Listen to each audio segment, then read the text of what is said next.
Halo guys, kembali lagi di channel TV kita yang selalu nggak bosan-bosannya membahas alur cerita film.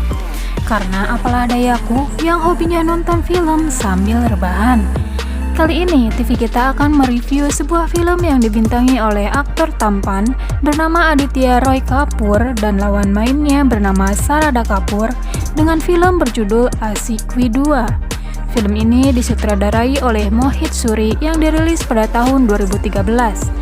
Mungkin banyak yang sudah nonton film ini, namun karena kisah cintanya yang begitu greget, membuat moodku bergejolak untuk membahas film ini. Yuk kita langsung aja ke ceritanya. Cerita berawal memperlihatkan sebuah perform dari penyanyi tampan berasal dari India yang paling dikenal di beberapa negara, terutama Asia. Dia bernama Rahul Jaikar atau biasa disebut dengan RG. Penonton begitu sangat meriah dengan penampilan dan suara RG yang begitu memukau. Seluruh stadion hampir dipenuhi oleh para fansnya. Tiba-tiba di tengah performnya, secara sengaja salah seorang penonton melempari RG dengan sebuah kaleng minuman, hingga mereka pun berakhir dengan keributan. Yang ternyata lelaki itu merupakan seorang penyanyi yang seharusnya pada hari itu dia perform di panggung yang sama.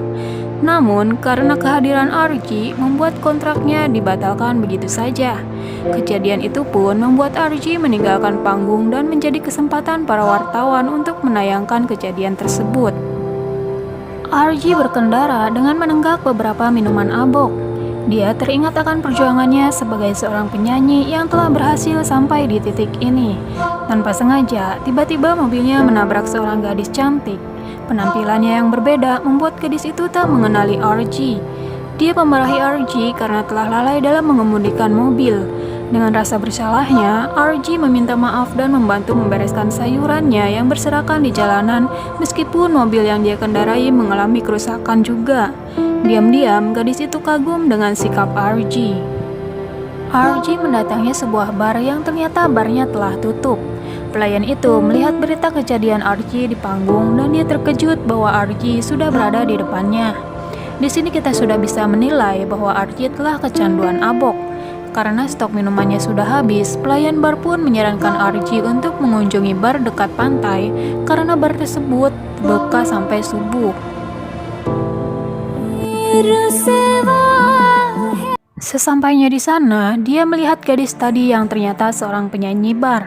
Gadis itu menyanyikan sebuah lagu yang merupakan salah satu lagu dari penyanyi terkenal yaitu Rahul Jaikar. Ya, itu dirinya. Dia sangat mengagumi suara gadis itu yang menurutnya sangat menarik dan merdu. Gadis itu pun menyadari bahwa dia sedang diawasi oleh lelaki yang hampir menabraknya. Dia merasa takut karena mengira bahwa lelaki itu mengikutinya sampai sini.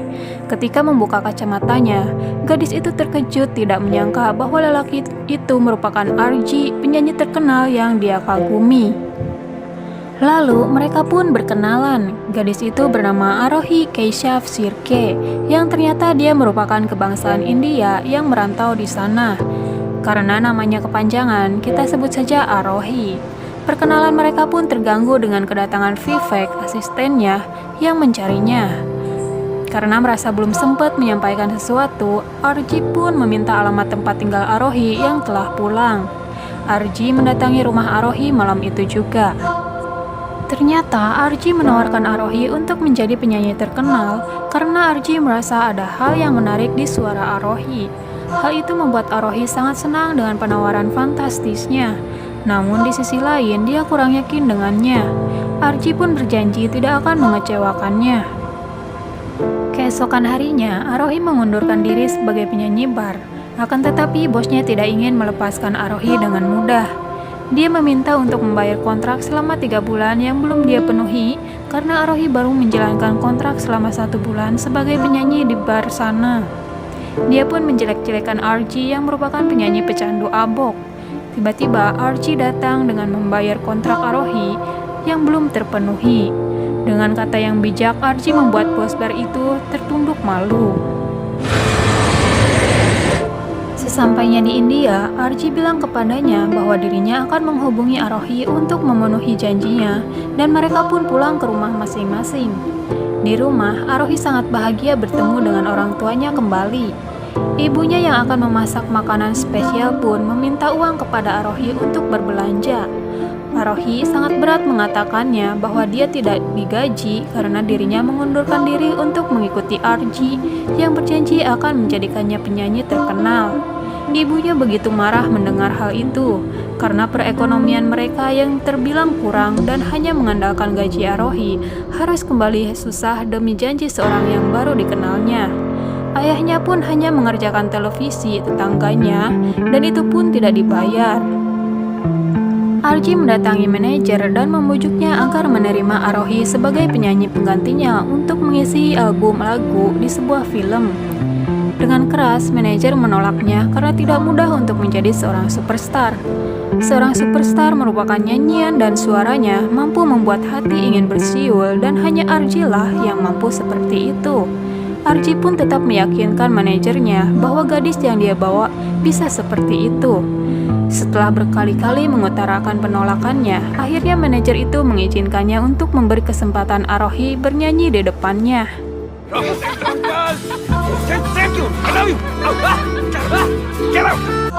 Arohi mencoba menghubungi Archie, namun belum sempat dia mengangkat teleponnya. Tiba-tiba Archie diserang dan dipukuli oleh segerombolan preman.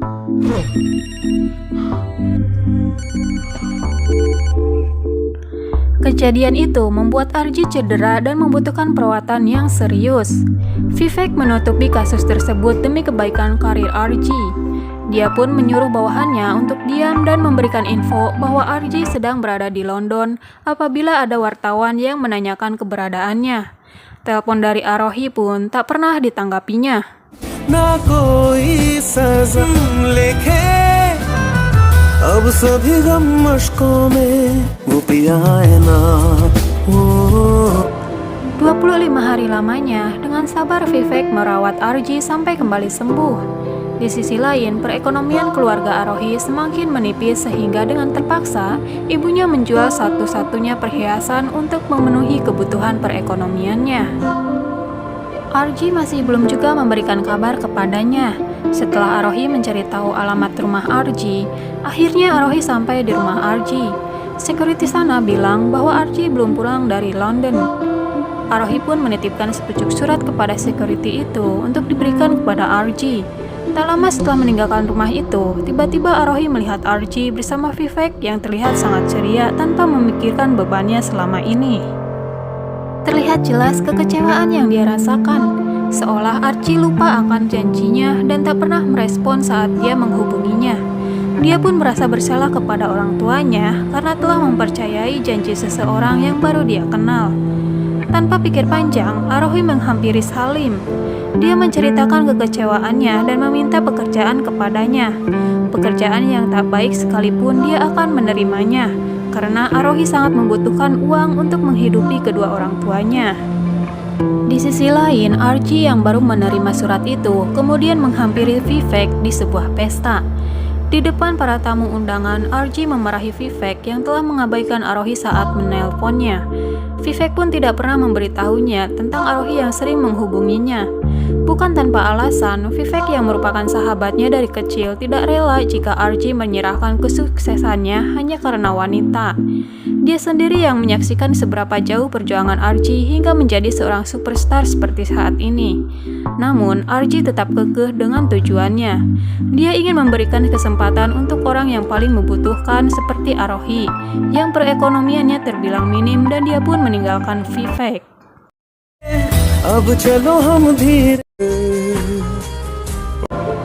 Archie menghubungi Arohi, seseorang mengangkat teleponnya dan bilang bahwa Arohi sedang bekerja di sebuah bar. Archie langsung menemui bar itu bersama manajernya. Dia pun menjelaskan kebenaran tentang keadaannya kepada Arohi sehingga Arohi bisa memahaminya. Keesokan harinya, Archie membawa Arohi ke manajernya. Manajernya bilang bahwa suara Arohi sudah bagus, namun butuh sedikit berlatih agar suaranya lebih matang. Archie pun dengan senang hati melatih olah vokal Arohi. तू ही ये मुझको बता दे चाहूं मैं आना तू ही मुझको बता दे चाहूं मैं आना. Lagunya enak banget loh. Kalau pengen dengerin langsung search aja ya. Terpaksa saya potong nanti kena copyright. Nah, lanjut ke ceritanya. Berhari-hari RJ menghabiskan waktu bersama Arohi untuk terus mengasah suaranya. Sampai pada akhirnya RJ merasakan perasaan yang berbeda kepada Arohi. Perasaannya itu dia ceritakan kepada ayahnya yang berada di luar negeri. Seminggu berlalu dan akhirnya sampai di titik rekaman studio. Pada saat itu, Arohi begitu pesimis. Dia merasa takut suaranya nggak sesuai dengan yang diharapkan. RJ membujuk Arohi dan saat itu juga RJ bilang bahwa dia mencintainya. चाहूं मैं आना. Suara Arohi diakui sangat bagus, sehingga dia berhasil dikontrak untuk menjadi penyanyi di sebuah album film. Ayahnya sangat bahagia melihat keberhasilan Arohi. Begitupun dengan ibunya yang sangat berterima kasih kepada RJ. Singkat cerita, Arohi diundang di sebuah acara Indian Music Award. Di hari penting itu, Arohi mencari RJ yang tidak ada di sampingnya. Ternyata RJ lebih memilih menyaksikan Arohi di layar TV pada sebuah bar. Dua orang pria yang baru datang di bar itu membicarakan kesuksesan Arohi. Salah seorang pria itu mengatakan bahwa amat disayangkan suara Arohi yang bagus, namun menolak untuk ditawarkan menjadi penyanyi di sebuah album film. Tiba-tiba, pria botak itu berceletuk menjelek-jelekan Arohi yang kesuksesannya karena bantuan RJ. Dan dia bilang bahwa RJ merencanakan hal itu semata untuk kepentingan pribadinya. Secara kasarnya, si Arohi ini dianggap babunya RJ lah, gitu intinya. Pria botak itu terkejut melihat RJ yang ternyata berada di sana sedari tadi.